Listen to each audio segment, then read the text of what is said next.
चलिए, आज हम एक प्राचीन कहानी के जरिए मन की शांति को समझते हैं। एक ऐसी कहानी जो हमें सिखाएगी कि कभी-कभी सबसे जरूरी काम कुछ भी ना करना होता है। अक्सर ऐसा होता है ना कि किसी समस्या को सुलझाने की जितनी कोशिश की जाए वो उतनी ही उलझती चली जाती है। देखिए, हमारी दुनिया हमें हमेशा एक्शन लेने, लड़ने और चीजें ठीक करने के लिए कहती है। लेकिन हजारों साल पहले गौतम बुद्ध ने एक बिल्कुल अलग रास्ता दिखाया था। और ये रास्ता छिपा है एक बहुत ही सीधी सादी कहानी में। एक प्यासे गुरु, उनके एक आज्ञाकारी शिष्य और एक गंदे झरने की कहानी में। सुनने में बहुत आम लगती है, पर इसमें मन की शांति का एक बहुत गहरा राज है। तो जरा सोचिए, बुद्ध अपने कुछ शिष्यों के साथ एक लंबी यात्रा पर हैं। दिन बहुत गर्म है और घंटों चलने के बाद बुद्ध को प्यास महसूस होती है। वो अपने सबसे युवा शिष्य को पास बुलाकर कहते हैं, मुझे प्यास लगी है, पास में एक झरना है, वहां से मेरे लिए थोड़ा पानी ले आओ।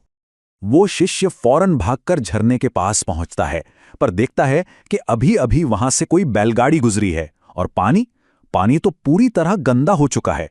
उसमें मिट्टी और पत्ते तैर रहे हैं। वो मन ही मन सोचता है, नहीं, ये गंदा पानी मैं अपने गुरु को पीने के लिए कैसे दे सकता हूं। और वो बेचारा खाली हाथ लौट आता है। बुद्ध से आकर कहता है, गुरुजी, वो पानी तो बहुत गंदा है। हम एक काम करते हैं, आगे चलते हैं, वहां एक नदी है, हम वहां से साफ पानी ले लेंगे। बुद्ध उसकी बात सुनते हैं, बस हल्के से मुस्कुराते हैं और कुछ नहीं कहते। बस चुपचाप एक पेड़ के नीचे बैठ जाते हैं। और ऐसे ही आधा घंटा गुजर जाता है, पूरी तरह खामोशी में। कोई बात नहीं, कोई हलचल नहीं, सिर्फ इंतजार। शिष्य बड़ा हैरान है, वो समझ नहीं पा रहा कि आखिर गुरु चाहते क्या हैं।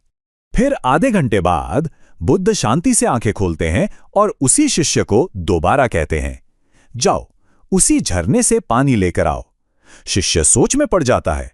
वो जानता है कि पानी तो गंदा था, पर गुरु का आदेश था तो उसे मानना ही था। वो चुपचाप वापस उसी झरने की ओर चल पड़ता है। लेकिन इस बार जब वो झरने पर पहुंचता है तो वो हैरान रह जाता है। सब कुछ बदल चुका था। सारी मिट्टी नीचे बैठ गई थी, पत्ते किनारे लग गए थे और पानी शीशे की तरह एकदम साफ था। सूरज की किरणें उसमें से चमक रही थीं। वो खुशी खुशी पानी भरता है और बुद्ध के पास लौटकर आता है। बुद्ध उस साफ पानी को देखते हैं और फिर अपने शिष्य से पूछते हैं, देखो, तुमने पानी को साफ करने के लिए क्या किया? कुछ भी नहीं। तुमने उसे बस वैसे ही रहने दिया। तुमने उससे बस थोड़ा समय दिया और सारी गंदगी अपने आप नीचे बैठ गई।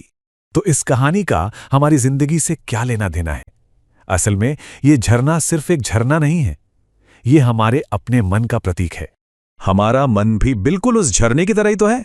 जब कोई चिंता, कोई गुस्सा या कोई निराशा हमें परेशान करती है तो हमारे विचार भी गंदे हो जाते हैं, बिल्कुल उस पानी की तरह। और ऐसे में हम क्या करते हैं? हम उस पर और ज्यादा सोचते हैं, जबरदस्ती कोई हल निकालने की कोशिश करते हैं। लेकिन ऐसा करने से मन का वो कीचड़ शांत होने के बजाय और भी ज्यादा घुल जाता है। तो बुद्ध की ये सीख हमें 3 बातें सिखाती है। पहली, जोर जबरदस्ती मत करिए, मन की शांति बनाई नहीं जाती, वो तो अपने आप आती है। दूसरी, ठहराव को अपनाइए, कभी कभी सबसे असरदार काम होता है कुछ न करना। और तीसरी, प्रक्रिया पर भरोसा रखिए, बस थोड़ा समय दीजिए, मन की उथल पुथल, वो सारा कीचड़ अपने आप शांत हो जाएगा। तो इस पूरी कहानी का सार ये है कि ठहराव या शांति एक बहुत बड़ी ताकत है। ये कोई कमजोरी नहीं है, बल्कि एक बहुत समझदारी भरा फैसला है। अगली बार जब भी जिंदगी में कोई उथल पुथल हो, मन बेचैन हो, तो उस गंदे झरने की कहानी को याद कीजिएगा। समस्या में कूदकर उसे और मत उलझाइए, बस किनारे पर शांति से बैठ जाइए, एक गहरी सांस लीजिए और बस इंतजार कीजिए। वो स्पष्टता, वो हल जिसे हम बाहर ढूंढ रहे हैं, वो असल में अंदर ही है। बस उसे शांत होने के लिए थोड़ा वक्त चाहिए।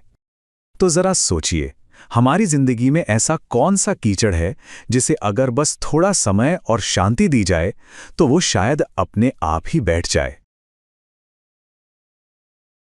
अगली बार जब आपको लगे कि जीवन उथल-पुथल हो रहा है, तो इस कीचड़ भरे पानी को याद करना। समस्याओं की गहराई में कूदकर कीचड़ को और ज्यादा मत फैलाना। किनारे पर शांति से बैठें, एक लंबी सांस लें, इंतजार करें। आप जिस स्पष्टता की तलाश कर रहे हैं वो वही है, बस कीचड़ के नीचे बैठने का इंतजार है। अगर इस कहानी ने आपके मन को शांति दी है तो हमारे साथ जुड़ें। कमेंट में लिखें शांति यदि आप आज धैर्य रखने का संकल्प लेते हैं। शांत रहें, जागरूक रहें। मिलेंगे अगली कहानी में।